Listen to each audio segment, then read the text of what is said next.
Arreu de Catalunya hi ha centenars de pobles que ja no surten als mapes. Més de 300 nuclis arreu del territori completament abandonats. Tristament, el Pirineu i el Prepirineu de pobles abandonats com aquest n'està ple.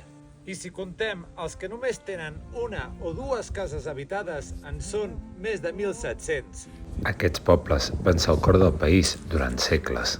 Aquí s'hi va gestar la cultura popular catalana, tal i com avui en dia la coneixem. Les llegendes, els oficis, la llengua parlada vora el foc, les cançons que encara avui coneixem. Catalunya rural no era perifèria, era l'essència del país, com avui en dia encara ho hauria de ser.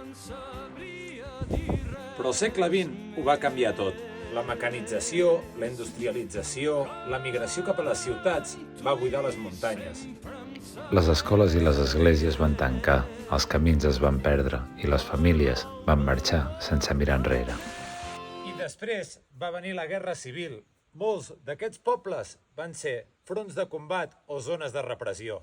Cases cremades, esglésies destruïdes, famílies represaliades per parlar en català, per defensar les llibertats de Catalunya, les seves llibertats, o per amagar o refugiar a catalanistes i independentistes.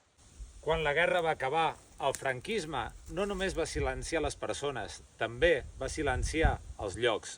A poc, aquests pobles van desaparèixer dels mapes oficials, però no van pas desaparèixer mai de la memòria. Cada pedra, cada carrer cobert d'herba és un testimoni silenciós d'una Catalunya que resistia en la llengua, en la cultura, en la llibertat, en la terra i en la comunitat. Recuperar-los vol dir recordar-los, entendre què hi va passar i què és el que representen. Perquè aquests pobles no són runes, són arrels, i sense arrels cap país pot créixer.